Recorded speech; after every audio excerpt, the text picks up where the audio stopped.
내 이름은 카이토. 나는 어렸을 때부터 공부든 운동이든 재질을 보였기에 주변의 부러움을 사기 일쑤였다. 하지만 우리 집안 사정은 그리 좋지 못했다. 우리 부모님은 낡아 빠진 염색 공장을 운영하고 계셨는데 경영 상태는 언제나 간당간당하다고 들었다. 나는 중학교까지만 해도 그런 부모님을 부끄러워하고 있었기에 부모님의 직업은 항상 평범한 회사원이라고 거짓말을 하고 다니기까지 했다. 하지만 대학생이 되면서 그 생각은 변해갔고 어떻게든 부모님의 공장의 경영 상태를 개선할 방법을 고민하기 시작했다. 이런 어려운 가정 형편 속에서도 날 대학까지 보내준 부모님에게 어떤 식으로든 보답하고 싶었다. 그런데 뭐? 공장이 망해? 그렇게 됐다. 그래도 지금까지는 어떻게든 버텨왔는데 말이다. 최근 들어 기계 고장도 잦고 벌레 소리를 내며 계속 버틸 수 있었는데 요즘 기계들이 부쩍 말을 안 듣지 뭐냐. 기계를 새로 들이지 않으면 공장이 돌아가질 않잖니. 지금까지 어떻게 이어온 공장인데? 포기하지 마, 아빠. 새로 시작할 기회라고 생각하면 되잖아. 어떻게든 새 기계를 장만해보자. 어? 넌 옛날부터 아빠 공장이 허름하고 낡아 빠져서 부끄러워했었잖니. 미안하다. 그동안 내 고집 때문에. 아니, 언제적 이야기를 하고 있어. 그때는 어려서 그런 거잖아. 나 지금 학교 다니면서도 어떻게 공장을 살려볼까 얼마나 고민하는 줄 알아? 왜 아빠는 항상 내 생각은 안 하고 자기 마음대로냐고. 수학의 너머로 항상 엄격하고 완고하던 아버지의 울음소리가 들려왔다. 하지만 나는 아무런 힘이 없었다. 내가 백날 공장을 위해 고민한다고 해봐야 나에게는 공장을 되살릴 경제력도 도움을 구할 수 있는 인맥도 없었다. 정말 이대로 끝인 거야? 결국 이런 소리나 내뱉고 있다니. 사실은 어떤 의료업계 대기업에서 제안이 하나 들어왔는데 말이다. 어? 도와주신다? 조건이 하나 있다고 하시더라. 이건 나 혼자 정할 문제가 아니라서 말이다. 조건? 무슨 조건? 너를 대릴 사위로 데려가겠다고 하더구나. 뭐? 아버지에게 거래를 제안한 것은 어느 대기업의 사장이었다. 그 사장은 슬아에 딸이 하나 있을 뿐이라고. 어떻게든 아들에게 회사를 물려주고 싶었는지 대릴 사위를 찾고 있다는 것 같았다. 그렇다고 해서 아무나 대릴 사위로 삼겠다는 것은 아니었다. 가문의 장래를 위해 학력, 운동 능력, 건강 상태 등을 고려해서 오랜 기간 적당한 상대를 물색해온 모양이었다. 그래서 내가 그 희망사항에 적합한 인재였던 소리인가? 처음 뵙겠습니다. 아리사라고 합니다. 미인이잖아. 나는 이 사람이랑 결혼한 거구나. 처음 뵙겠습니다. 카이토라고 합니다. 저기 무슨 이야기부터 꺼내야 할지 잘 모르겠습니다만. 됐어요. 괜히 시간 낭비하지 말고 후딱하고 끝내죠. 네? 뭘요? 뭐긴요. 애 만들어야죠. 둘 다 성인이잖아요. 무슨 문제라도 있어요? 무슨 소리 하시는 거예요? 나랑 그쪽이 부부 사이가 된 건 알겠는데 우리 방금 얼굴 보고 통성명했잖아요. 왜 갑자기 순진한 척이에요? 척 보면 몰라요? 아버지는 대충 숫자만 보고 유전자가 괜찮아 보이는 남자를 골라서 그 남자 애나 낳으라고 하는 거잖아요? 그것도 내가 좋아하지도 않는 남자를. 아버지에게 있어서 난 그냥 애 낳는 기계일 뿐인 거죠. 알아요. 하지만 이건 정말 아닌 것 같아요. 그럼 뭐 서로 사랑하게 되고 나서 하자 이건가요? 쓸데없는 시간 낭비는 안 했으면 좋겠어요. 내가 그쪽 좋아할 일은 없으니까 착각하지 마세요. 그렇겠지. 나에게는 부모님의 공장을 지킬 수 있다는 메리트가 있지만 아리사 씨에게는 아무런 메리트가 없으니. 아리사 씨는 노골적으로 나를 적대시했다. 솔직히 당연한 일이다. 결혼식은 아직이지만 혼인신고는 이미 끝났다. 얼굴 한번 본 적 없는 남자와 원하지도 않는 결혼을 하게 된 그녀가 어떤 기분일지 나로서는 헤아릴 수가 없었다. 혹시 따로 좋아하는 사람이라도 있었던 거 아닐까? 그로부터 5년, 우리 부부는 법적으로 혼인관계임에도 불구하고 단 한 번도 부부 같은 일을 한 적이 없었다. 아내의 사내 직급은 사장 보좌이지만 차기 사장 후보에 그녀의 이름이 오르는 일은 없었다. 현 사장은 여자는 임신 출산으로 반드시 공백기를 만들게 되므로 임신과 출산을 하지 않는 남자가 사장이 되어야 한다 라는 구시대적인 마인드의 소유자였다. 아내는 얼마나 분하고 원통하겠는가. 그에 비해 나는 최신 설비가 갖추어진 큰 공장 전체의 지휘권을 쥐고 있었다. 나는 그녀로 인해 구원을 받았는데도 그녀에게 아무런 힘이 되어주지 못하고 있는 것이다. 그러던 중 더욱 충격적인 일이 일어났다. 뭐라고? 아리사가 아이를 낳을 수 없다는 거야? 난소 기능 이상으로 무배란 월경이래요. 호르몬 치료로 배란을 유도할 수는 있다고 하는데 스트레스가 원인인 경우가 많아서 치료에 제법 시간이 걸린다고 하더군요. 스트레스로 걸핏하면 몸져눕던 아리사는 결국 병원에서 무배란 월경 진단을 받았다. 이 소식을 들은 장인어른이 불같이 화를 내기 시작한 것이다. 어째 손자 소식이 전혀 없다 싶더니 불임이라고? 게다가 스트레스 때문에 이래서 네가 안 되는 거야. 뭐 하나 도움되는 게 없어? 죄송합니다. 아니, 아이가 생기지 않는 것은 부부관계 자체가 없기 때문이었다 라고 말하고 싶었지만 그런 소리를 했다간 불난집에 부채질하는 꼴이 될 게 뻔했다. 이렇게 된 이상 카이토, 내가 특별히 유전적으로 우수한 여자를 준비해두마. 그 여자랑 한시 빨리 애를 낳도록 하거라. 네? 아무 걱정할 것 없다. 나는 널 높이 평가하고 있단다. 이제 너는 내 아들이야. 네 자식이면 내 손자나 마찬가지야. 이게 무슨 말도 안 되는... 아리사는 왜 아무 말도 없는 거야? 그래도 좋다는 거야 뭐야? 날 믿고 기대하려무나. 잘 골라서 최상의 여자를. 그렇게는 못하겠습니다. 뭐라고? 저는 아리사와 결혼했습니다. 이 사람 이외의 사람과는 관계를 가질 생각이 털끝만큼도 없습니다. 아리사의 불임이 낳는다는 보장이 없는데도 말이냐. 네, 상관없습니다. 애 좀 못 낳으면 어떻습니까? 애 낳으면 일을 쉬어야 된다고요? 애를 못 낳는다고 쓸모없는 사람이라고요? 집사람은 아버님의 소유물도 아니고 물건도 아닙니다. 어디서 그런 용기가 났는지 모르겠지만 아버님은 그 후 아무런 말씀도 하지 않으셨다. 그 후로 며칠이 지났을까 장인어른으로부터는 아무 연락이 없었다. 단지 사내에서 차기 사장을 결정하는 회의가 계속되고 있다는 소리만 들려올 뿐. 있잖아, 카이토. 아내 노릇도 한 번 한 적 없고 애도 못 낳을지 모르는 나를 왜 감싸준 거야? 아, 그거 별거 아니야. 내가 널 좋아하니까. 그렇지만 나는 카이토가 싫다고 했잖아. 그냥 이런 상황 속에서도 포기하지 않고 열심히 노력하는 아리사가 좋아지더라고. 싫다는 소리 한번 들었다고 좋아하면 안 되는 건 아니잖아. 돈 드는 것도 아닌데 뭘. 공짜다 이거지? 그건 그렇고 사장 취임 축하해. 카이토 덕이야. 정말 고마워. 장인어른은 사장직에서 물러났고 후임으로 아리사를 지목했다. 차기 사장으로 아리사를 강력히 밀면서 말씀하시길, 나는 낡아 빠진 사고방식을 가진 인간이다. 이런 인간이 사장으로 앉아있어서는 변해가는 시대의 흐름을 쫓아갈 수 없다고 판단했다 라고 하셨다고 한다. 회사에 새 바람이 불어왔고 동시에 우리 부부 사이에도 새로운 바람이 불기 시작했다. 우리 둘의 관계도 조금씩 변해가기 시작할 것이다. 내 이름은 니쿠. 사람과 대화하는 자체를 너무 힘들어하는 고등학생이다. 같은 반 친구들과도 될 수 있으면 대화를 피하는 편이었기에 이젠 아무도 먼저 나에게 다가오지 않는 지경에 이르렀다. 우리 반에서 나의 존재감은 공기와 같지만 어차피 누구와도 대화하고 싶지 않은 나에게는 이것도 나쁘지 않았다. 야, 쟤 옆반에 우리 학교 최고의 미인이라는 하나조노 아리사 아니야? 야, 진짜 다른 애들하고는 비교가 안 된다. 저런 애들이 나중에 모델이나 배우 같은 거 하겠지? 하나조노 아리사 진짜 예쁘긴 하지. 근데 저 정도로 예쁜 것도 살기 그렇게 편하지만은 않을 것 같은데. 뭐 어차피 난 아싸니까 나랑은 상관없긴 하지. 커뮤니케이션 장애를 치료할 의지조차 없었던 나에게 연애는 더더욱 인연이 없는 이야기였다. 오빠! 절대 헤어지지 않을 거야. 너랑 사귀어달라고? 뭐 요즘은 연애 상대가 없어도 유사 연애를 체험할 수 있는 방법은 많으니까. 연애가 하고 싶어지더라도 다른 방법으로 어느 정도는 해소할 수 있을 것이라고 가볍게 생각하고 있었다. 그러던 어느 날 집에 가는 길이었던 나는 아주 황당한 경험을 하게 되는데, 이거 놔요! 이러지 마세요! 에이, 그만 좀 튕기고. 야야, 누가 잡아먹기라도 한대? 그냥 같이 좀 놀자는 거잖아. 저건 하나주노 아리사? 저 사람들은 근처의 남학교의 교복이잖아. 이런 데서 뭐 하는 거지? 길바닥에서 이러지 말고 노래방이라도 가자. 콜? 안 간다고요! 부탁이니까 이것 좀 놓고 이야기해요! 네가 이렇게 자꾸 우리 성의를 무시하면 그때는 우리도 깡패가 되는 거야. 그러지 말고 우리 집 어때? 아무도 없어. 괜찮아.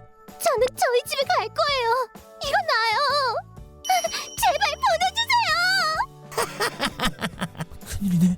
이러다가 무슨 일 나는 거 아니야? 지금 하나조노를 도울 수 있는 건 나밖에 없는 것 같고 그렇다고 못 본 척 할 수도 없잖아. 뭐 어떻게든 되겠지. 야, 넌 뭐야? 저 뭐냐? 교복분이 얘랑 같은 학교네? 정의의 사도세요? 튀어나왔으면 뭐라고 좀 해보든가. 아, 무서워서 말도 안 나왔죠. 이 새끼 벙어리인가? 아, 귀찮네. 제껴버려. 아! 저 이제 그만하세요. 아니. 너부터 좀 그만해. 팔 부러지겠어. 아! 뭐야 이 새끼? 봐주니까 우리가 만만해 보이냐? 야, 이 새끼 보통 놈이 아니야. 빨리 튀어. 다행이다. 별 사고 없이 끝났네. 잠깐만. 도와줘서 고마워. 저기 우리 옆반에 이와이 리쿠 맞지? 저 아니야? 그럴 리가. 맞는데. 내 이름을 어떻게 알고 있냐는 눈치인데. 맞아? 내 친구가 너희 반이라서 나 자주 놀러 가잖아. 그때마다 보면 너 조용히 앉아서 책만 읽고 있었지? 그래서 엄청 얌전한 애인 줄 알았는데 너 싸움 진짜 잘한다. 아니 딱히 싸운 건 미안. 날 도와준 것뿐이지 별로 싸운 건 아니네. 혹시 도장 같은 거 다니는 거야? 형이 격투기 배우는 중이라서 연습이랍시고 맨날 때리거든. 그렇구나. 형이랑 매일 연습하다 보니까 너도 덩달아 싸움 잘하게 된 거라고 보면 되겠네. 그렇지? 하나조노는 나에게 진심을 담아 고마움이 표했고 나는 집으로 돌아왔다. 살면서 처음으로 싸움도 해보고 살면서 처음으로 누군가를 구했다. 살면서 처음으로 인사치레가 아닌 진심이 담긴 고맙다는 말을 들었다. 살다 보니 별일을 다 겪게 되는구나. 살짝 감동할 뻔했네. 다음 날 학교에 갔더니 내 자리 앞에서 하나조노가 기다리고 있는 게 아닌가. 이와이, 안녕? 어제 고마웠어. 그래서 쿠키 구워왔는데 혹시 단 거 안 좋아해? 하나조노가 직접 만든 쿠키? 아니 그걸 왜 이와이한테 주는 건데? 저기 어쩌지? 뭘 어떻게 해야 되는 거지? 이럴 땐 어떻게 반응해야 되는 거지? 어제부터 좀 이상하다 싶었는데 너 혹시 사람들이랑 이야기하는 거 잘 못하는 거야? 망할 놈의 커뮤니케이션 장애. 이럴 줄 알았으면 평소에 사람들이랑 이야기하는 연습이라도 해둘걸. 그렇구나. 다행이다. 그럼 딱히 선물 받아서 기분 나쁜 건 아니라는 거네? 괜찮아. 지내다 보면 점점 나아지겠지. 너무 무리하지 말고 천천히. 말하고 싶을 때 해도 되니까. 나랑 친구하지 않을래? 야 이와이, 하나조노가 너랑 친해지고 싶다잖아. 남자가 돼가지고 대답하다 시원하게 못하냐? 그래. 뭐야. 갑자기 큰 소리로 대답하니까 놀랬잖아. 너 과묵한 것도 멋지지만 큰 소리 내니까 갑자기 남자다워서 그것도 멋있는. 지금 얘긴 못 들은 걸로 해줘. 이게 대체 무슨 소리야? 한순간의 용기로 하나조노를 도운 덕분에 나의 삶은 변하기 시작했다. 설마 아싸의 커뮤니케이션 장애가 있는 내가 학교에서 가장 예쁜 여자친구를 만들다니. 지금까지의 내 삶에서는 상상도 할 수 없었던 행복한 사건이 일어난 것이다. 내 이름은 쇼지 치카사. 30살이 되는 해에 중학교 동창회가 열린다는 편지가 도착했다. 동창회라. 그러고 보니 중학교 졸업할 때 이때쯤 동창회 하자는 얘기가 있었지. 나는 중학교 때 친구가 없었다. 당시 나는 낯가림도 심하고 울렁증도 심해서 반 친구들과 얘기도 잘 나누지 못했다. 완전 아웃사이더였던 나지만 딱 한 사람 보고 싶은 아이가 있다. 우에키라고 하는 책을 좋아하는 여자였다. 도서관에 자주 갔던 우에키는 책 읽는 것 말고는 할 게 없었던 내게 종종 말을 걸어주었다. 말하는 게 서툰 나를 무시하지 않고 기다려주었고 이동 수업이 있는 걸 깜빡했을 때도 일부러 내게 찾아와 알려주기도 했다. 진짜로 착한 애였다. 친구도 없었는데 동창회에 갈 의미가 있을까? 하지만 우에키가 어떻게 지내는지 궁금하기도 하고 상냥하고 배려심 많은 아이니까 결혼해서 애가 있을지도 모르겠네. 내 첫사랑이 어떻게 지내고 있는지 멀리서 바라보는 것도 나쁘지 않겠지. 한번 가볼까? 이렇게 해서 나는 동창회에 가기로 했다. 그리고 동창회 당일 누가 누군지 모르는 곳에서 나는 한눈에 우에키를 알아볼 수 있었다. 우에키는 중학교 때부터 어른스러운 외모였기에 그때와 크게 다르지 않은 모습이었다. 하지만 늘 밝게 웃고 있던 그녀가 몹시 지친 얼굴을 하고 있어 놀랐다. 우에키 맞지? 너 괜찮아? 큰일 났다. 그냥 멀리서 우에키를 보기만 하려고 했었는데 나도 모르게 말이 튀어나왔어. 츠카사? 나 기억하는 거야? 당연히 기억하지. 우와, 츠카사를 다시 만나다니 너무 반갑다. 성인식하고 나서 동창회 했을 때는 안 왔었잖아. 아, 그때는 좀 바빠서. 그것보다 무슨 일 있는 거야? 안색이 안 좋아 보이는데. 미안. 분위기 파악 못하고 있었네. 이제 슬슬 가보려고. 아, 그럼 나도 같이 가자. 저기 괜찮으면 밖에서 좀 더 얘기하지 않을래? 이대로 보내기도 좀 걱정되고. 그치만 모처럼 동창회에 왔는데. 내 걱정은 하지 마. 어차피 얼굴만 비추고 바로 갈 생각이었으니까 신경 안 써도 돼.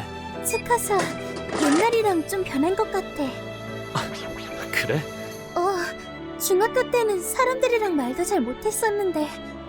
미안. 괜히 옛날 얘기를. 아니야, 괜찮아. 나도 그때 내가 그리울 때가 있으니까.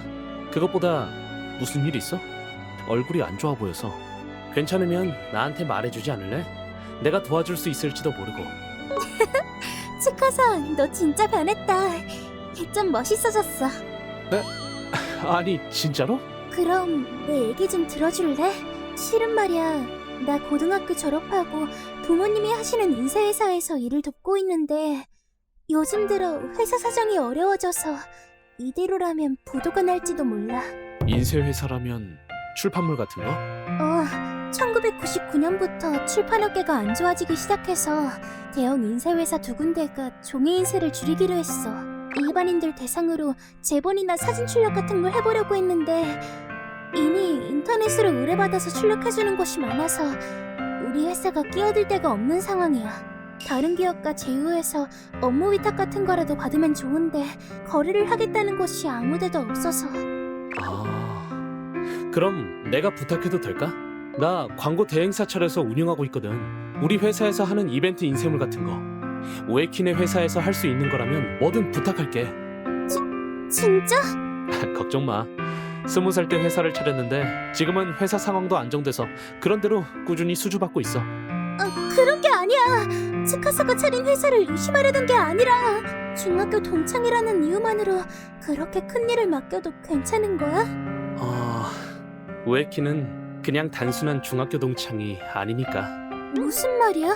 어쨌든 연락처부터 알려줘. 그리고 부모님, 아니 귀사의 사장님께 인사도 드려야지. 소개해주지 않을래? 츠카사, 진짜로 사장님이구나. 얼마 뒤 나는 우에키네 회사 사장님과 직접 만나 어떤 업무를 맡을 수 있는지 확인했다. 그리고 인쇄 기계가 오래되었기 때문에 종이 이외의 매체로도 인쇄할 수 있는 기계로 바꿀 수 있도록 설비 투자를 독려했다. 그 결과 우에키네 회사의 수익은 흑자가 났고 나 또한 좋은 거래처를 확보했다는 일로 광고주로부터의 평가도 좋아졌다. 츠카사, 이번 일은 정말로 고마워. 츠카사는 내 생명의 은인이야. 무슨 소리야. 나야말로 좋은 비즈니스 관계를 맺을 수 있어서 행운이지. 고마워. 중학교 동창이라는 이유만으로 이렇게까지 해줘서 진심으로 기쁘지만 괜찮은 건지 모르겠어.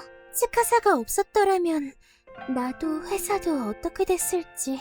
전에도 말했지만 우에키는 내게 그냥 단순한 동창이 아니야. 중학교 때 난 늘 외로웠고 힘들었어.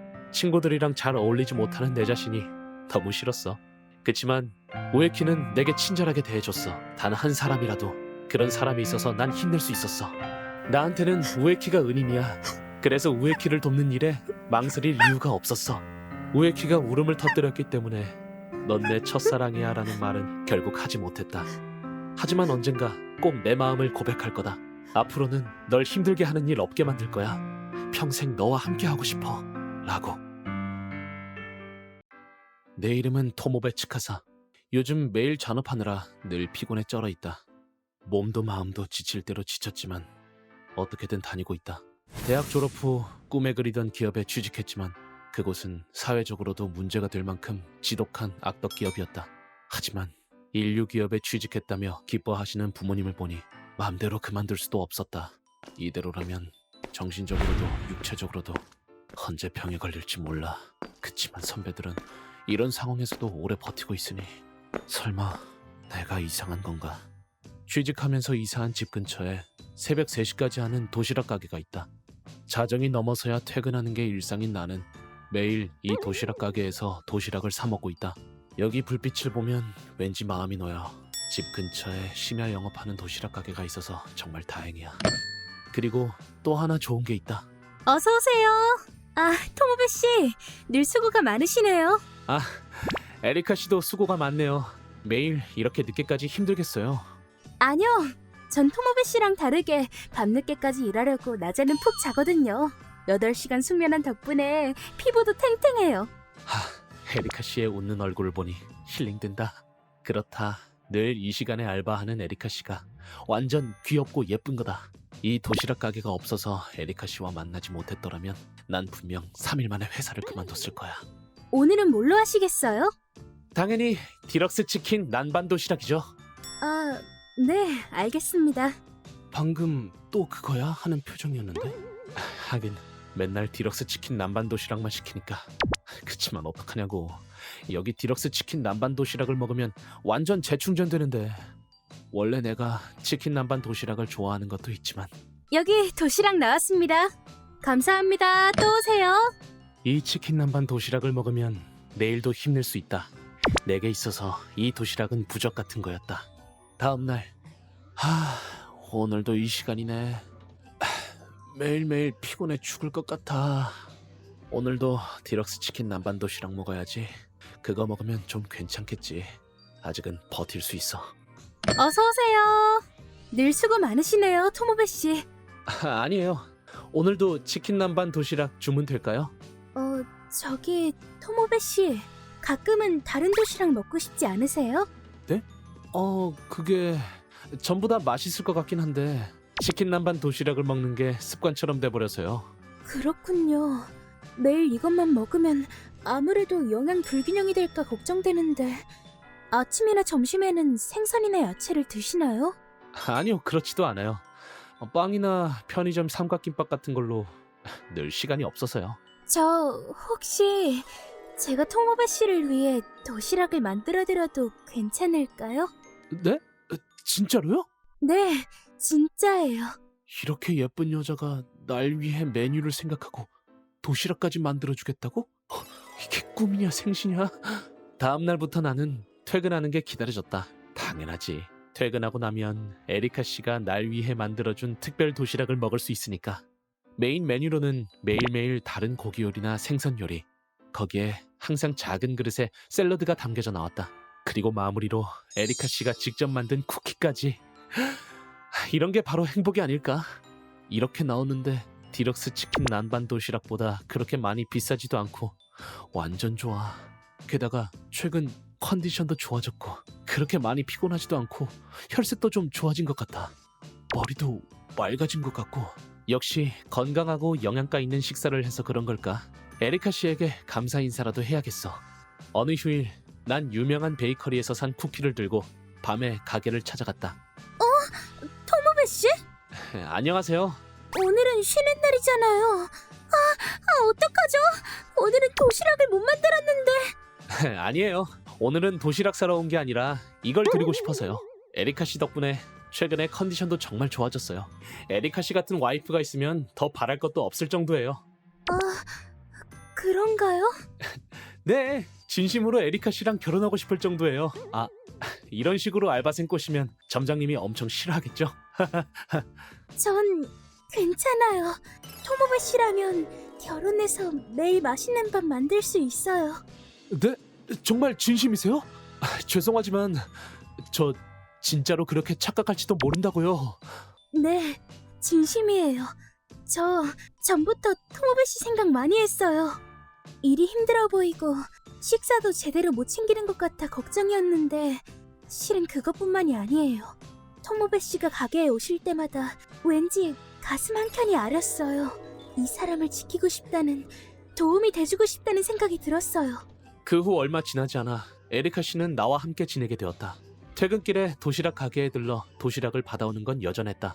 하지만 아침에 일어나면 에리카 씨가 만들어준 아침밥을 먹을 수 있었고 점심 도시락도 챙겨주었다. 삼시세끼 에리카 씨가 만들어준 도시락을 먹고 나는 더욱 건강해졌다. 살아있게 잘했어. 갑자기 무슨 소리예요? 그게 에리카가 날 지켜주고 싶다, 도움이 되어주고 싶다 이렇게 말했지만 사실 나 하루하루 겨우 버티고 있었거든. 언제 사라져버려도 이상하지 않을 정도였어. 저기 제대로 말해도 될까? 결혼하자. 좋아요. 살아갈 힘이 없어지면 제일 먼저 식욕이 없어진다.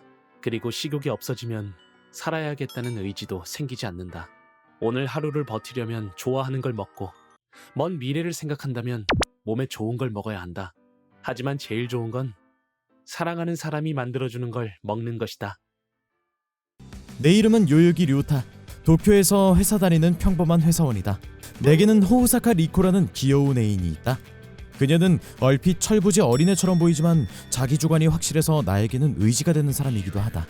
그러나 이런 나의 평화로운 일상에 방해꾼이 하나 나타났는데, 같은 회사에 다니는 녀석인데 언제나 싫은 소리를 해대는 녀석이다. 게다가 얼굴은 제법 반반해서 여사원들은 다들 그 녀석 편이다. 하긴 여자들 앞에서는 또 그렇게 말을 잘할 수가 없으니 여러모로 질이 나쁜 녀석이다. 그런데 하필이면 리코와 데이트하는 모습을 그놈이 봐버린 것이다. 그리고는 리코가 너무 평범하다며 싸움을 걸어오기 시작했는데, 여기 옛날부터 생각하던 건데 너 진짜 평범하게 생겼다. 그치? 시끄러. 그래서 뭐? 그런데 저번에 우연히 봤거든. 너 여자친구랑 사이 좋더라. 여자친구도 진짜 평범하게 생겼더라. 아주 머리부터 발끝까지 우니클로로 도배를 했던데. 그러니까 그래서 뭐? 내 여친이 뭘 입든 네가 무슨 상관인데? 그리고 평범하네 어쩌네 그런 소리는 왜 하는 거냐? 아니 그냥 끼리끼리 만난다 싶어서. 나도 슬슬 오늘 저녁 데이트 상대 골라야겠다 야. 타나카는 그 뒤로도 뭐가 그렇게 마음에 안 드는지 자꾸 여자친구를 들먹이곤 했다. 야, 흔녀 여친 언제 소개시켜줄 거야?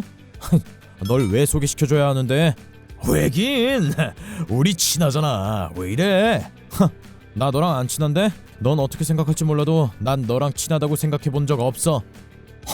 요여기 그렇게 심한 말을. 나 상처받았어. 여사원들한테 일러야지. 그러시던가. 진짜 귀찮아 죽겠다. 언제까지 계속 이럴 거야 대체? 평소 나에 대해서 이죽거리는 건 참을 수 있어도 리코의 험담만큼은 도저히 웃어넘길 수가 없었다. 류타, 요즘 무슨 일 있어? 그런 고민이 나도 모르게 얼굴에 드러난 건지 데이트 중에 여자친구가 걱정스러운 얼굴을 했다. 아니야, 아무 일도 없어. 왜? 거짓말. 얼굴에 써있는데 뭘. 나한테도 말 못할 문제야? 그게 있지. 나 혼자만의 문제가 아니라 리코도 좀 관련이 있는 문제라서. 그럼 더더욱 말해야지. 결국 나는 사건의 전말을 털어놓게 되었는데, 리코는 싫은 내색 한 번 없이 진지하게 내 이야기를 들어주었고 나와 함께 고민해 주었다. 류타, 왜 그런 걸 숨기고 그랬어? 이런 이야기를 들으면 네가 기분 나빠할까 봐.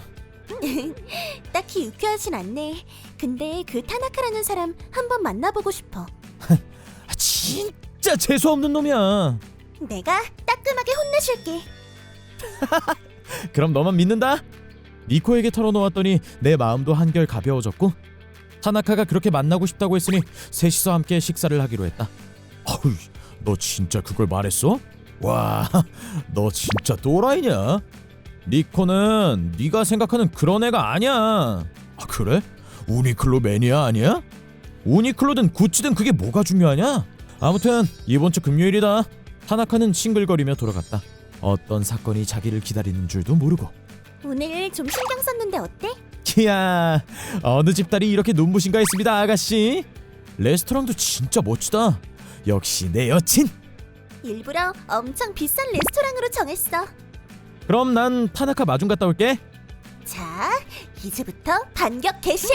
이야, 이렇게 마중까지 다 나와주고 미안해서 어째? 그건 그렇고, 뭐 이런 데서 보자고 했어. 여기서 밥 먹을 거야? 왜? 안 돼? 타나카의 얼굴에는 당혹스러움이 역력했다. 무리도 아니겠지. 이 호텔 디너는 비싸기로 유명하니까. 어서 오세요. 이렇게 뵙게 되어서 기뻐요. 료타한테 이야기는 많이 들었어요. 정말 인물이 훤칠하시네요. 깜짝 놀랐어요. 아, 감사합니다. 잠깐, 그 옷... 네, 구찌예요. 역시 타나카 씨는 보는 눈이 있으시네요. 료타가 그러는데 명품을 좋아하신다면서요? 그래서 준비해봤어요. 그건 그렇고 대단한데요? 이렇게 별실까지 잡아서 식사를 하면 각자 낸다고 해도 돈이 제법... 어머, 료타 말씀 안 드렸어? 내가 다 낸다니까는. 아, 깜빡했다. 신경 안 쓰셔도 돼요. 오늘은 제가 전부 낼 테니까요. 아, 코스로 주문했는데 괜찮으시죠? 맞다, 료타는 회사에서는 어떤가요? 아, 네. 요요기는 친절하고 일도 잘하고. 어머, 다행이네요. 타나카 씨는 여사원들에게 인기가 그렇게 많으시다던데. 료타가 그러더라고요. 업무 중에도 여러 사원들의 정보를 알려주신다고 들었어요. 일하느라 바쁘신 와중에 대인관계도 철저하시다니 대단하시네요. 제가 우니클로 좋아하는 것까지 다 아시고 부끄럽네요. 아니요. 우니클로가 뭐 어때서요? 그렇죠. 매일 구찌 같은 거 걸치고 있으면 어깨에 쥐날걸요? 야, 요요기! 리코 씨 대체 뭐 하는 사람이야? 내가 말 안 했나? 호오사카 리코라고 합니다. 저희 아버지를 잘 부탁드립니다. 호우사카? 아버지? 호우사카라면 사장님 이름... 잠깐! 그럼 설마 리코 씨가 설마... 료타, 말 안 했어? 내가 사장 딸이라는 거. 어떻게 말해? 제가 벌써 너보고 훈련해 뭐네 하면서 놀려댄 뒤였는데. 아닙니다. 너무너무 아름다우십니다. 오늘 입으신 구찌가 너무 잘 어울리시네요. 어머, 별 말씀을요. 대학 다닐 때 학교 친구들도 언제나 리코는 참 흔하게 생겼어 라면서 놀렸는걸요. 타나카 씨 눈에 그렇게 보이는 게 당연한 거예요. 라면서 리코는 밝은 얼굴로 웃어 보였다. 그랬다. 리코는 우리 사장님 딸이었던 것이다. 그 일이 있은 후로는 타나카도 얌전해졌고 나를 놀리는 일도 없어진 덕에 회사 생활하기가 수월해졌다. 앞으로 이 회사에서 높은 자리에 올라갈지 아닐지는 잘 모르겠지만 지금은 타나카가 귀찮게 굴지 않는 것만으로 충분히 만족하고 있다. 이것도 다 내 고민을 해결해주겠다고 전력으로 도와준 리코 덕분이니 항상 감사할 뿐이다. 내 이름은 카이토.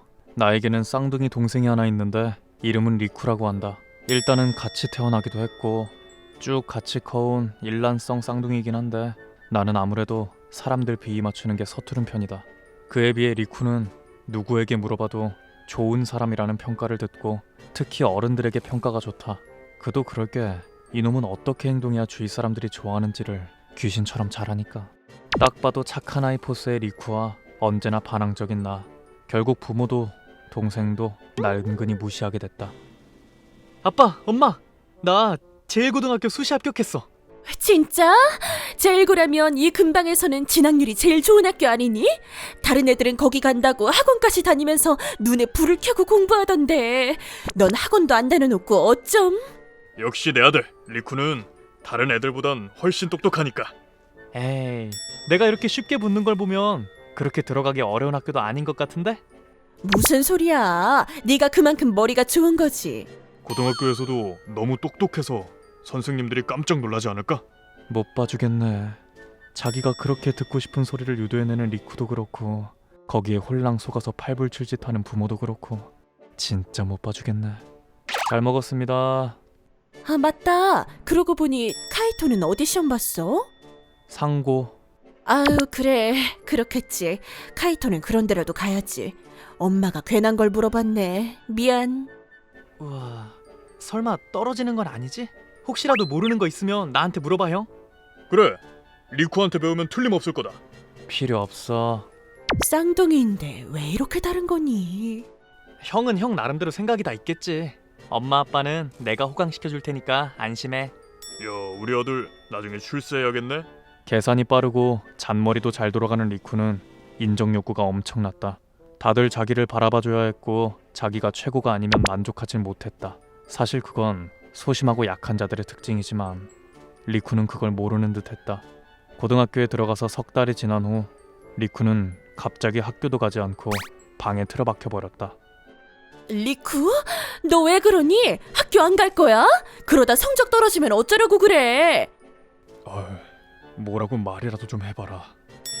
제가 부모한테 뭘 숨기고 할 애가 아닌데 대체 학교에서 무슨 일이 있었길래 저러는 거죠? 학교 다녀오겠습니다. 어쩌다가 리쿠가 저렇게 돼버린 건지 카이토면 몰라도 왜 리쿠가... 그런 소리나 하고 있으니 리쿠가 입을 안 여는 겁니다요. 사실 나는 리쿠가 왜 등교 거부를 하는 건지 알고 있었다. 우리 학교 선배 중에 동생이 제1고 1학년이라는 선배가 있다. 그 선배로부터 입수한 정보에 따르면 리쿠는 입학하자마자 주변 친구들을 바보 취급하며 굉장히 잘난 척을 했다고 한다. 그렇게 잘난 척했던 것에 비해 첫 시험 성적은 평균 이하의 점수를 받았고 이 입만 산 우물한 개구리에게 학교 친구들의 분노가 폭발하며 괴롭힘을 당하게 되었다는 듯했다. 리쿠도 지금쯤 자기가 얼마나 바보 같은 짓을 했는지 깨닫고 반성하고 있겠지. 실수 한 번 했다고 단체로 괴롭히는 건 좀 불쾌하네. 리쿠는 바보가 맞긴 하지만 지금까지 리쿠가 보여준 것들은 자기 나름대로 노력한 결과잖아. 방법이 조금 잘못되었을 뿐이지. 하면 되는 앤데 말이야. 쓸데없는 참견이라고 한 소리를 들을 게 뻔했지만 내가 아니라고 생각한 건 그냥 지나치질 못하는 성격 때문에 학교 선배의 집에 가서 제1고의 동복 하의를 빌려서 리쿠인 척 리쿠의 학교로 갔다. 리쿠, 왜 이렇게 늦게 왔어? 빨리 교실 청소 안 해? 맞아. 네가 네 입으로 한다고 했으면 해야 될 거 아니야. 오호라, 괴롭힌다길래 무슨 짓들을 하나 했더니 역시 모범생들이 모인 학교라서 그런지 하는 짓들도 귀엽네. 저기 있잖아, 입학 초장부터 내가 너무 나댔지? 나 때문에 기분 나빴지? 진짜 미안. 그랬던 주제에 시험 점수도 별로고 다들 화난 거 인정해. 진짜 미안해. 너 오늘 뭐 잘못 먹었냐? 아니 뭐 내가 잘못한 거니까 사과는 해야겠다 싶어서. 진짜 미안해. 다른 사람들도 다들 미안해. 나 가끔 좀 주제 파악이 안 되고 잘난 척하는 버릇이 있어서. 근데 정말 반성할게. 앞으로 2번 다시 안 그러도록 신경 많이 쓸 테니까 다시 한번 기회를 줄 수 없을까? 뭐야. 좀 일찍 이렇게 나왔으면 얼마나 좋아. 설마 이 순간을 위해서 처음부터 일부러 그런 거 아니야? 그럴싸한데 뭐야? 진작 사과했으면 얼마나 좋아. 그 난리를 쳐놓고 사과 한마디 없어서 뭐 이런 자식이 다 있나 싶었는데. 참나, 좀 이 정도는 스스로 알아서 처신 좀 해라. 하긴 맨날 좋은 소리만 해주고 무슨 말을 해도 오냐오냐 해주는 부모가 문제지. 그날 집에 돌아가자마자 나는 리쿠에게 한마디 했다. 리쿠, 내일은 학교 꼭 가라. 니네 반 애들 화 다 풀렸댄다. 뭐? 문 잠궈놨는데 어떻게 들어왔어? 잠깐, 화가 풀리다니 무슨 소리야? 이제 너 괴롭힐 사람 없다고. 다 착한 애들밖에 없더만. 친구들한테 잘 좀 해라 임마. 너 무슨 짓을 한 거야? 다음날 리쿠는 오랜만에 학교에 갔다 오더니 질문 세례를 퍼부었다. 카이토, 너 대체 뭘 어떻게 한 거야? 다들 날 보면 웃어주질 않나? 갑자기 친구처럼 대해주질 않나? 어제 내가 학교에 왔었다 하질 않나? 그리고 어제 쪽지 시험, 나 시험 본 적도 없는데 내가 100점을 받았대. 우리 반에서 100점 받은 건 나밖에 없다니. 컨닝도 아닐 거고. 좋겠다. 야, 너 제대로 대답 안 할래? 어제 나 대신 학교 가서 네가 사과한 거야?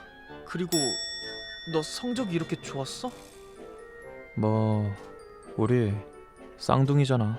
카이토는 설마 평소에 제멋대로 눈치 없이 행동하는 게 일부러 그랬던 거야? 사실 어떻게 행동해야 할지 다 알면서 일부러 안 했던 거야? 성적도 좋으면서 어필도 안 하고? 같은 물건이라도 어떻게 포장하느냐에 따라 전혀 다른 물건이 된다. 타인이 본 내 모습은 나라는 존재의 한 단면에 지나지 않는 거지. 내 이름은 리쿠. 어느 날 엄마의 입에서 갑자기 그리운 이름이 튀어나왔다. 리쿠, 혹시 예전에 옆집에 살던 메이 기억나니? 걔가 왜? 요즘 걔 소식 들은 거 있니? 그러게. 옛날에는 그렇게 친했는데 걔네 아빠 돌아가시고 걔네 엄마 재혼하고 난 뒤에는 조금 멀어진 것 같아. 그래, 갑자기 생각이 나서 물어본 건데 리쿠도 모르는구나. 듣고 보니 나도 신경 쓰이네. 잘 사나? 예전에 이웃에 살던 메이의 가족과는 집안끼리 상당히 친한 사이였다. 나와 동갑내기였던 메이와는 매일매일 서로의 집을 드나들며 놀았고 다 같이 저녁을 먹는 일도 잦았다. 하지만 메이의 아빠가 병으로 돌아가시고 나서 그 집은 변해버렸다. 메이의 엄마는 가족의 생계를 위해 밤거리로 나서게 되었고 우리 가족과 점점 거리를 두게 되었다. 처음에는 메이를 우리 집에 맡기거나 했었고 우리 가족도 흔쾌히 받아들였지만 메이의 엄마는 아무 걱정 없이 사는 우리 가족을 시기했던 모양이다. 그러다 얼마 후 메이의 엄마는 밤거리에서 알게 된 남자와 재혼을 했다. 메이, 집에 가자. 왜? 내가 간다면 가는 거야. 어이 꼬맹이, 너 앞으로 우리 메이랑 놀지 마. 알았어? 메이랑 너는 이제 사는 세상이 다른 거야. 부모님이랑 행복하게 사는 너랑은 달리 메이 앞에는 가시밭길밖에 없다고. 그런데 꼬맹이, 너 같은 놈이랑 계속 같이 놀면 메이가 어떻게 될 것 같아? 너랑 자신의 처지를 계속해서 비교하면서 비참하게 살아야 되는 거야. 불쌍하다는 생각 안 드나? 메이는 아무것도 변하지 않았는데 변한 건 집안 환경과 메이의 엄마인데 그런데 왜 메이는 지금처럼 평범하게 놀면 안 되게 되어버린 걸까? 왜 메이까지 강제로 변해버려야 하는 걸까? 하지만 그때의 나로서는 멀어져가는 메이를 그저 묵묵히 바라볼 수밖에 없었다. 어린 내 눈에도 그 남자는 위험해 보였지만 난 아무것도 할 수 없었었지. 그리고 얼마 안 있어 메이는 잘 있으라는 인사도 없이 이사를 가버렸었지. 대체 지금은 어디서 뭘 하면서 살고 있을까? 건강하게는 있겠지. 아, 리쿠. 그러고 보니 역 근처에 제과점이 새로 생겼더라. 먹어보고 싶지 않아? 지금 저녁 7시인데 저녁 7시인데 뭐. 여친도 없이 아직도 부모랑 같이 사는 너에게 매일매일 밥을 해주고 있는 건 어디에 누구지? 다녀오겠습니다. 나는 할 수 없이 역 근처 건물에 새로 생긴 제과점으로 가서 적당히 맛있어 보이는 조각 케이크를 4개 골랐다. 이 시간에 케이크 사는 사람이 제법 많구나. 일 끝나고 들어가는 길에 들리는 건가? 응? 뭐야 얘는? 옷이 왜 이렇게 더럽지? 사람들이 다들 피하네. 나도 좀 떨어져서 그래야겠는걸.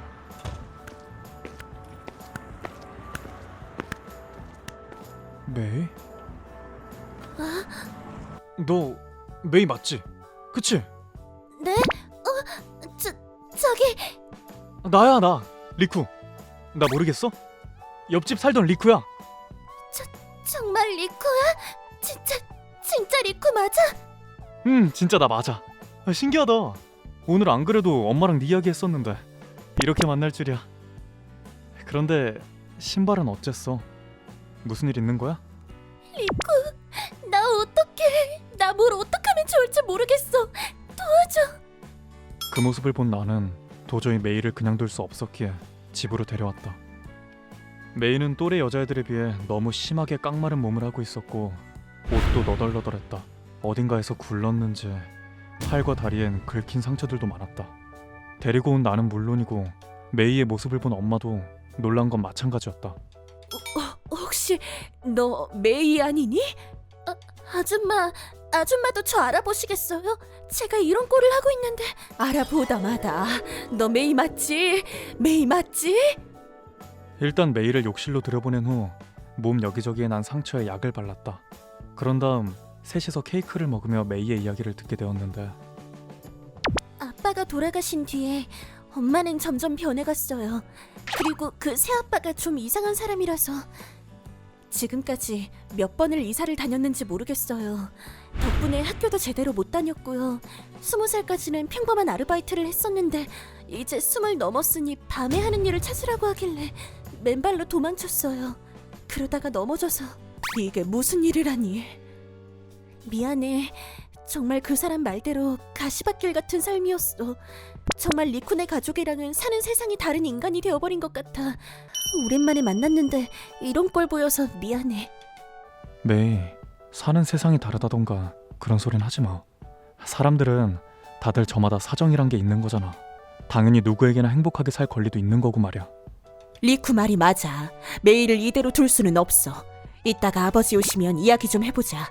아버지 아는 변호사에게 한번 물어나 보자. 리쿠, 아줌마, 감사합니다. 얼마 지나지 않아 아버지가 귀가하셨고 사정을 설명했다. 돌아가신 메이의 친아버지와 사이가 좋았던 아버지는 이야기를 듣자마자 경찰에 전화를 하셨다. 그리고 변호사에게도 연락을 하시고 수많은 사람들이 메이의 자유와 권리를 위해 움직이기 시작했다. 그리고 결국 메이의 부모님에게는 접근 금지 명령이 떨어졌다. 모든 일들이 처리되기까지는 제법 긴 시간이 걸리긴 했지만 메이가 지금까지 참아온 지옥에 비하면 짧은 시간이었다. 있잖아, 리쿠. 뭐 하나 물어봐도 돼?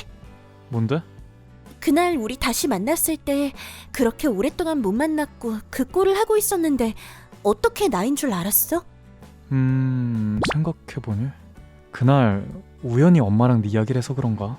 말로는 좀 설명하기 애매한데 그냥 딱 봤을 때 메이다 싶었어. 메이, 네가 힘들 때 옆에 있어주지 못해서 정말 미안해. 아니야. 너 아니었으면 지금의 나도 없는 걸. 미안해하지 마. 메이 있잖아. 너만 괜찮다면 앞으로도 평생 내가 행복하게 만들어주고 싶은데 어때? 그러니까 결혼하자고. 리쿠. 메이와 다시 만나게 된 건 분명 하느님이 우리에게 준 기회였을지도 모른다는 생각이 들었다. 나는 그 기회를 잡아야겠다고 결심했고 무엇보다 지금의 나는 아무것도 해줄 수 없었던 그때의 어린애가 아니니까. 내 이름은 타카다 리쿠, 20살의 대학생이다. 오늘은 친구 집에서 밤새도록 놀기로 했다. 이 녀석은 스도 츠카사. 대학에서 사귀게 된 친구인데 마치 10년도 넘게 함께 해온 듯한 착각이 드는 녀석이다. 내 인생 최고의 베스트 프렌드라고나 할까? 이야, 너랑 이야기하다 보면 시간 가는 줄을 모르겠다니까. 내 말이, 만약 네가 여자였으면 이렇게 말이 통하지도 않았겠지? 야야야, 요즘이 어떤 세상인데 남자끼리도 사귀고 그러더만. 그건 좀 다르지. 남자를 좋아하는 남자는 여자를 좋아할 수 없는 것처럼 여자를 좋아하는 남자는 남자를 좋아할 수 없는 거잖아. 그 부분은 그냥 원래 그런 거라고 인정하고 가야지. 알아. 너를 사랑할 수 없는 나를 용서해라. 하지만 우리가 가족이 될 수 있는 다른 방법도 있다고. 다른 방법? 양자? 아니, 우리 누님이랑 결혼하는 거지. 오, 니네 누나랑 결혼하면 내가 네 매형이 되는구나. 그렇지. 그거 괜찮은데? 어허, 그러셔? 오셨어요? 언제부터 듣고 있었어? 오늘 미팅이 있어서 늦게 온다고 하지 않았나? 그냥 왔어. 그냥 좀 그렇게 됐어. 그런데 집에 들어오자마자 니들 둘이 뭔가 신나게 떠드는 소리가 들리는 게 아니겠니? 어딜 보니? 거기 뭐 있어? 우리 누나가 너무 완벽하잖아. 그래서 친구한테 소개시켜주고 싶었다, 뭐 그런 거지. 그치? 네, 그런 거예요. 그래서 리쿠 너는 나랑 결혼하고 싶은 마음은 있고? 그거야 누님만 좋으시다면. 츠카사의 누나, 이름은 아리사. 우리보다 5살 많은 어엿한 직장인. 모델이나 연예인급의 외모를 가지고 있다. 처음 봤을 때 츠카사랑 친구 먹길 잘했다고 생각했을 정도다. 근데 무슨 일이 있었길래 이렇게 빨리 왔어? 사실은 누가 하도 치근덕대서 말이야. 내 타입 아니라고 거절했는데 계속 둘러붙잖아. 그날 그런 일이 있고 나서 일주일 뒤, 츠카사가 상의할 게 있다고 하길래 다시 한번 츠카사의 집을 방문하게 되었는데 이전에 이야기했던 그 미팅남 때문에 아리사 누님이 골머리를 썩고 계시다고. 한번 만나보세요 라면서 귀찮게 굴잖아. 매일매일 눈 딱 감고 밥 한 번만 먹읍시다 라고 문자가 온다고. 아리사 누님에게 반하는 거야. 뭐 당연하지만 아무리 그래도 적당히 해야지. 그래서 말인데 리쿠가 잠깐 내 남친인 척 해주면 안 될까? 아무리 그래도 남친이 있다는데 그렇게 귀찮게 굴지는 않을 것 같아서 말이야. 네? 제가 누나랑요? 안 어울릴 것 같은데. 이왕 찾으실 거면 좀 잘생긴 사람을 찾아야 저쪽도 포기를 하든가 하지 않을까요? 왜? 너 정도면 제법 괜찮은데? 그렇지 치카사? 그럼 리쿠 잘생겼지. 파이팅! 너 치카사 이 자식, 지금 이 상황이 재미있어 죽겠다 이거지? 아리사 누님의 부탁을 거절할 수도 없고. 이렇게 나는 아리사 누님의 남자친구 역을 맡게 되어 주말마다 데이트를 하게 되었는데, 이렇게 매주 같이 있을 필요가 있을까 의문이긴 했지만 상대방에게 보여줄 필요가 있으니 될 수 있는 한 오래 같이 있어야 한다 라고 하시니, 그렇게 한 달쯤이 지난 어느 날 우리가 평소처럼 데이트를 하고 있던 중 귀엽게 생긴 한 여성이 누님에게 말을 걸어왔다. 안녕하세요. 어디 가시는 길이에요? 네. 남친이랑 데이트 중이에요. 역시 아리사 누님, 언제 어디서 상대가 보고 있을지 모른다 이건가?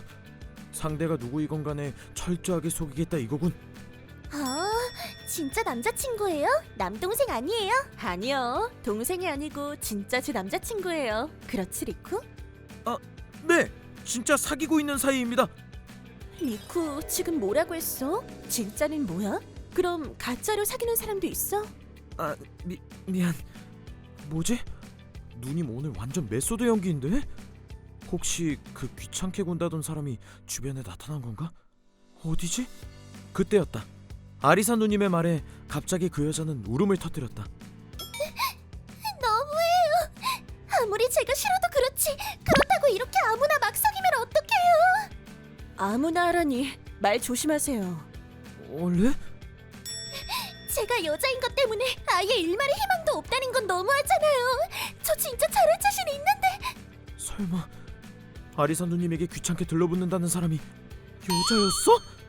나중에 들은 바로는 이 여자는 그날 머릿수를 맞추기 위해 참가한 사람인데 그때 미팅 자리에서 아리사 누님에게 한눈에 반했다고 한다.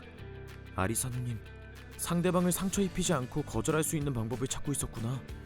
하여튼 사람이 좋아도 문제라니까. 미안합니다만 이제 그만하시죠. 일방적으로 이러시는 건 좀 아니죠.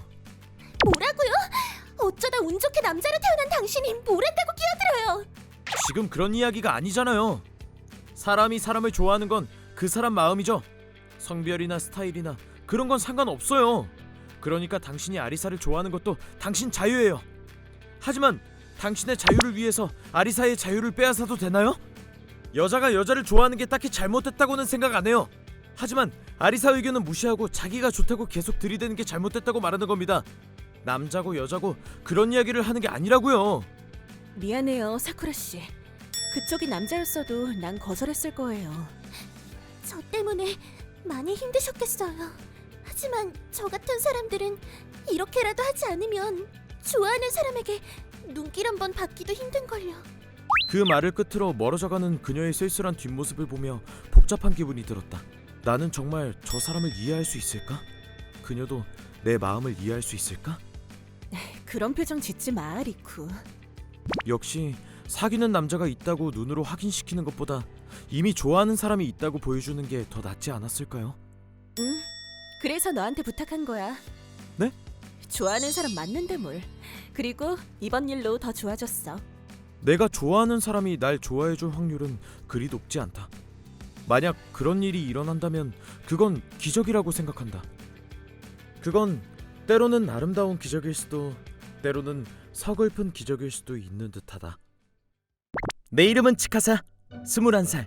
오늘은 고등학교 친구들이 주선하는 미팅에 불려 나오게 되었는데 오, 치카사, 이게 얼마만이냐? 이런 잘 돼가? 뭐 그럭저럭. 요즘 점장님이 칭찬해 주실 때도 있고 그래.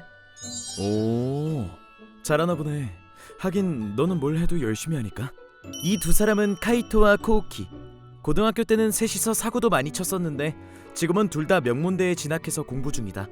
오늘 만나는 건 2달 만이긴 하지만 만날 때마다 점점 멋있어져가는 둘을 보며 나만 혼자 남겨진 것 같은 기분이 든다. 한편 나는 파티세를 목표로 제과점에서 경험을 쌓고 있다. 스스로가 선택한 길이긴 하지만 대학 다니고 있는 친구들을 보면 솔직히 부러운 생각이 들 때도 있긴 하다. 나는 고등학교를 졸업하자마자 친척이 경영하고 있는 제과점에 취직해서 파티세를 목표로 기초를 배우고 있다. 미경험자가 제과점에 들어가서 처음 하는 일이라고 해봐야 설거지나 청소 같은 잡일부터 시작할 수밖에. 처음부터 제과제빵을 배울 수 있을 턱이 없는 건 알고 있었다.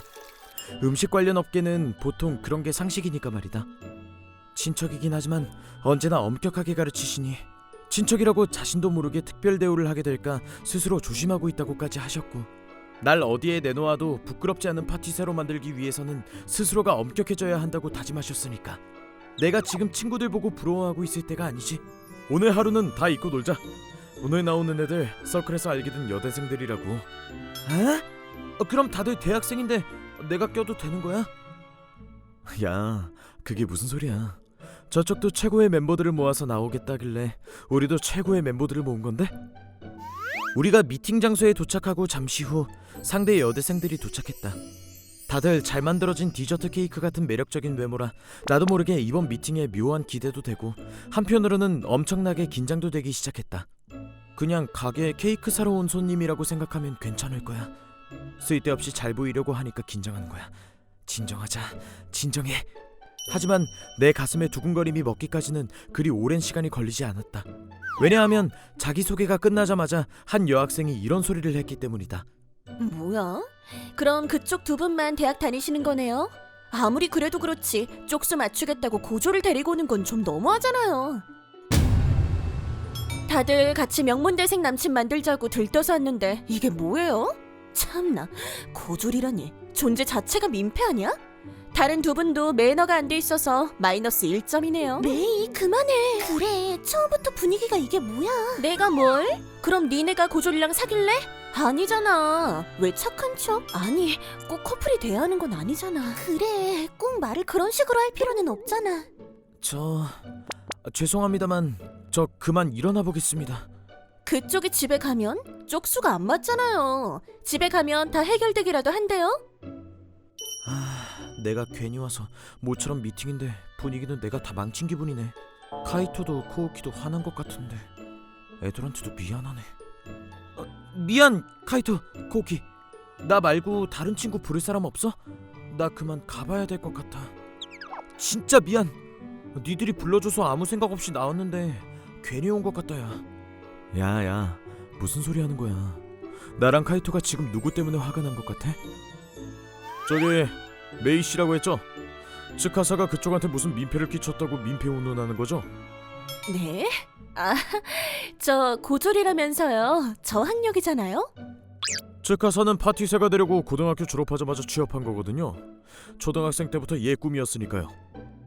아니, 파티쉐가 꿈이면 전문학교를 가든가 하면 되잖아요. 왜 바로 취업을 했대요? 공부에 자신이 없어서 그런 거 아니고요? 말이 안 통하네. 파티세의 세계에서 학력 따위는 무용지물. 오히려 현장 경험이 알파고 오메가죠. 게다가 츠카사는 이미 훌륭한 스승님이 계시니까 학교를 갈 필요는 더더욱 없었죠. 빨리 기초를 다져서 남들보다 먼저 높은 곳을 노리는 게 빠르죠. 카이토, 코우키. 왜 울먹거려? 전문학교를 갈지 취직을 할지 고등학교 때 우리 같이 엄청 고민했잖아. 맞아. 야, 그때 내 진로 고민보다 더 고민했다 임마. 메이씨? 확실히 학력이 없이 이쪽 바닥에 들어오면 다른 길은 생각도 할 수 없게 되는 건 맞아요. 제가 만약 이 길을 포기하게 되면 다른 직업을 구하기는 굉장히 어려워지겠죠? 그래서 저는 배수의 진을 치고 진짜 목숨 걸고 공부하는 거예요. 이 업계에서 살아남기 위해서. 그러는 그쪽은 뭘 위해서 대학을 다니고 있는 거죠? 츠카사에게 그렇게 심한 소리를 할 정도니까 설마 일단 졸업장은 따고 보려고 같은 한심한 소리는 안 하시겠죠? 카이토의 서슬퍼런 한마디에 메이 씨는 아무 말도 하지 못하고 가게를 나가버렸다. 잠시 후 도저히 미팅을 계속할 분위기가 아니었지만 코우키의 제안으로 나머지 5명은 카라오케에서 놀게 되었다. 미팅 끝나고 뒤풀이하는 느낌으로. 아까는 정말 미안했어요. 전 걔가 나오는 줄도 몰랐거든요. 설마 그렇게 예의가 없는 애일 줄은. 아니에요. 신경 써주셔서 감사합니다. 이제 정말 괜찮아요. 여자 멤버들과 메이 씨는 얼굴만 아는 사이였다고 한다. 카이토와 코우키의 대학 이름만 듣고 자기도 참가하고 싶다고 해서 끼어들었다나 뭐라나. 그리고 나를 변호하며 마지막에 멋지게 한 방 먹인 카이토는 두 여자의 관심을 독차지하게 되었다고. 축 커플 탄생은 아쉽게도 이루어지지 않았지만 오늘 나는 내 친구들이 얼마나 멋진 놈들인가 다시 한번 확인했고 다들 즐겁게 노래하고 놀았으니 정말 즐거운 하루였다고 할 수 있겠다. 내 이름은 리쿠. 28이지만 주변에서는 꽤 나를 동안으로 보는 듯 이 나이가 되어서도 편의점에서 신분증을 제시해달라는 요청을 받곤 한다. 여자들에게 어려 보여서 좋겠다 같은 소리도 곧잘 듣곤 하지만 나는 어려 보이는 게 은근 스트레스다. 중후한 남자를 목표로 하고 있긴 한데 그게 참 쉽지가 않다. 오늘은 다른 사원들과 단합도 할 겸 캬바쿠라에 왔다. 그런데 내 옆에 앉은 아가씨가 좀 신기한 사람이었다. 이야, 캬바쿠리는 또 처음이네요. 그러게 말입니다. 덕분에 이런 데를 다 와보고 말이죠. 마음에 드신다니 다행이네요. 평소부터 이런 데 들락거리니까 접대도 이런 데서 하는 거겠지. 괜히 캬바쿠라 다니지도 않는 사람들 불러놓고 사실은 자기가 놀고 싶은 거 아니야. 회사 돈으로 뻔뻔하게. 이 사람 사쿠라라고 했나? 아까부터 나 들으라고 하는 소리 같은데 이상하게 가시돋친 말을 툭툭 던진단 말이야. 사실 나도 이런 데 와보는 건 처음이기도 하고 이런 식으로 틱틱거리는 것도 컨셉인가? 요새 이런 스타일이 유행하는 건가? 처음 와보는 티를 내고 싶지 않았던 나는 대화 중 툭툭 던지는 그녀의 무례한 말은 신경 쓰지 않기로 했다. 그건 그렇고 손목에 건초염 걸리셨다고 들었는데 좀 괜찮으세요? 아, 네. 이거 괜히 걱정시켜서 참. 일 너무 열심히 하시는 거 아닙니까? 건초염이라니 뭐든지 정도라는 게 있지 않습니까? 좀 쉬엄쉬엄 하세요. 안 그래도 저도 좀 쉬엄쉬엄 하려고요. 그래서 오늘 이렇게 쉬어가는 자리도 만들었으니 한 잔 받으세요. 그거 말 되네. 캬, 이런 식으로 먹이시나? 건초염에 걸릴 정도로 일을 하다니 잡일만 엄청 하는 거 아니에요? 내 업무가 더 빡세다고 자랑하는 것도 아니고 얼굴 보니 그렇게 출세할 상도 아닌 것 같은데. 죄송합니다. 얘가 아직 들어온 지 얼마 안 돼서. 너 왜 그래? 취했어? 아니요. 제가 또 솔직한 게 매력 아니겠어요? 진짜 있는 그대로 말하는 건데. 이거 봐요. 이쪽 손님보다 저기 두 분이 훨씬 일 잘하실 것 같은데? 역시 남자는 저래야지. 손님도 저 두 분 보고 좀 배우는 게 어때요? 아무리 봐도 나보다 어린 것 같은데 이런 애한테까지 이런 소리를 듣다니 나 진짜 능력 없어 보이나 보다. 뭐 어차피 다시 올 가게도 아니고 괜히 이것저것 설명하기도 그렇고 말싸움에서 뭐하나 그런 생각에 빠져 있는데 아무래도 이런 생각이 든 것은 나뿐만이 아니었던 것 같다. 내가 그런 소리를 듣는 것을 보고 있던 두 사람이 정색을 하고 입을 여는데 저기 아가씨? 지금 뭔가 오해가 있는 것 같은데 설마 우리가 윗사람이라고 착각하고 있는 거 아니죠? 응?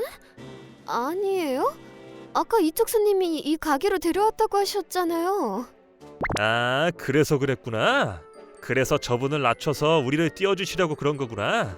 우리가 윗사람인 줄 알고 그런 거죠? 근데 그거 큰 착각하신 거예요. 저분이 모시고 온 게 아니라 우리가 모시고 온 거니까요. 저분은 저희가 일하는 회사의 본사 쪽 사장님이시거든요. 네? 너무 젊잖아요. 가 20살 정도밖에 안 된 것 같은데? 역시 그렇게 어려 보였나요? 이래봬도 28입니다만 사장님은 격식 따지는 걸 싫어하시고 통이 크시다 보니 사적인 자리에서 이렇게 격없이 대해주실 뿐이지 저희가 얼마나 사장님을 존경하는데요. 이번에 이 가게에 오게 된 것도 사장님이 어디로 갈까요? 제가 쏩니다! 라고 하시길래 내가 뭘... 나야말로 안 그래도 바쁜 사람들 시간도 뺏고 이렇게 이야기도 나누고 고마운 건 저죠. 아니 대체 왜 그래요? 아니 윗사람이면 윗사람답게 잘난 척도 좀 하고 그래야죠. 왜 아랫사람들한테 그렇게 굽실거려요? 사람 헷갈리게. 아, 그건 미안하게 됐어요. 본의 아니게. 그게 우리 사장님의 좋은 점이라고요. 그건 그렇고 상대가 어떤 사람이냐에 따라 태도가 바뀌는 게 더 큰 문제 아닌가요? 프로 의식 없고 일 못하는 게 어느 쪽입니까? 손님 말씀이 맞아요. 정말 죄송합니다. 사쿠라, 제대로 사과드려야지. 정말 죄송해요. 제가 큰 실수를 했어요. 아유, 뭘 이렇게까지. 괜찮아요. 너무 그렇게 미안해하지 말아요. 난 괜찮으니까. 좋은 의미로든 나쁜 의미로든 나이보다 어리게 본다든가 사회 초년생으로 보이는 일에는 이미 익숙해요. 하지만 자신의 실수를 깨달았을 때 그걸 바탕으로 뭔가 깨닫는 사람은 드물죠.